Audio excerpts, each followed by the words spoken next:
আপনার শোতেই আমি বলেছিলাম ছেড়ে দাও জায়েদ একবার, হ্যাঁ ছেড়ে দেওয়া উচিত জায়েদের।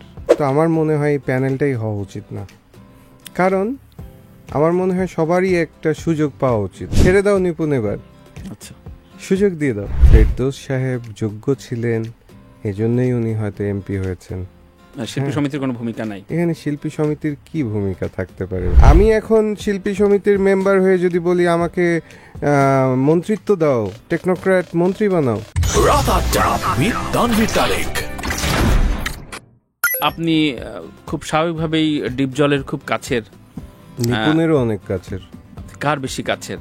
আপনি তো রিলেটিভস ডিপজল ভাইয়ের, রিলেটিভস প্লাস আপনি ডিপজল ভাইকে আমার ছাড়িয়ে আপনি নিপুণের না, আমি সবারই থাকতে পারবেন না।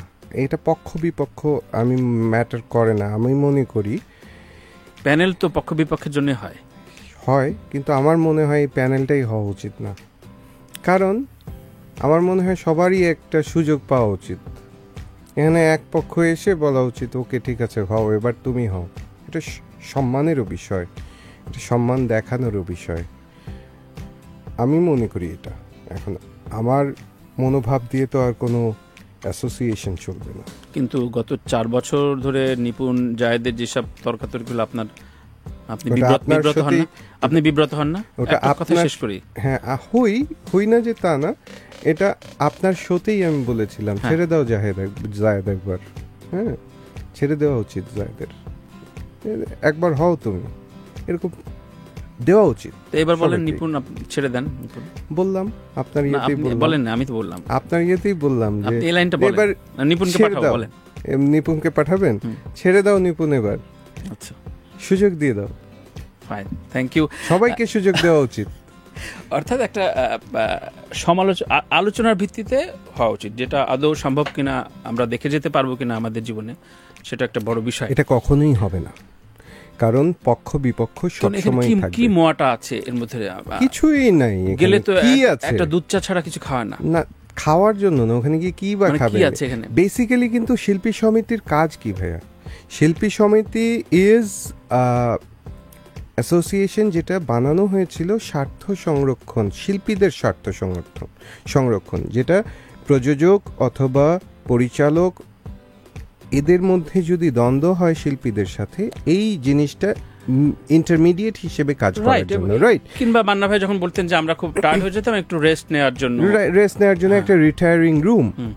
বাট এটা কিন্তু এরকম না যে এখানে আসার পরে এমন কোনো সরকার থেকে এমন কোনো কিছু নিয়ে আসবে যেটা শিল্পীদের উজাড় করে দেবে, বা 5টা প্রযোজক নিয়ে আসতে হবে, বা 1 কিলোমিটার রাস্তা মানে করবে, বা সিনেমা হল উন্নয়ন করবে। এটা কিন্তু এদের কোনো এখতিয়ারই নেই।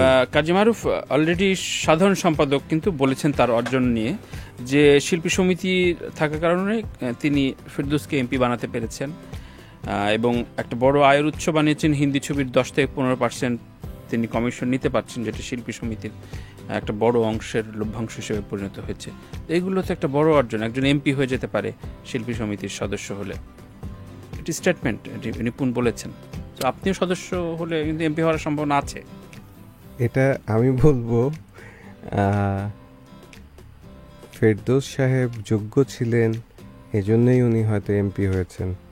শিল্পী সমিতির কোনো ভূমিকা নাই এখানে। শিল্পী সমিতির কি ভূমিকা থাকতে পারে ভাই? সাধারণ সম্পাদক বলেছেন, সেজন্য বললাম। এটা আমি জানি না উনি কিভাবে বলেছেন বা কোন ইয়েতে বলেছেন, যেহেতু আমি ছিলাম না দেশে। আমার বাইরে থাকা থেকে যে অনুভূতি, উনি আওয়ামী লীগের জন্য অনেক কাজ করেছেন, সেজন্যই উনি হয়েছেন, এমপি হয়েছেন। এত বড় একটা রাজনৈতিক দল নিশ্চয়ই মানে শিল্পী সমিতি ইজ নাথিং ফর দ্যাট।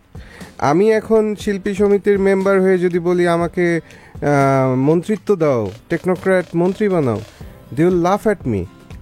আমি কি crazy? It's not like that. জাগো এফএম এর অ্যাপ এখন পাওয়া যাচ্ছে অ্যাপ স্টোর এবং প্লে স্টোরে।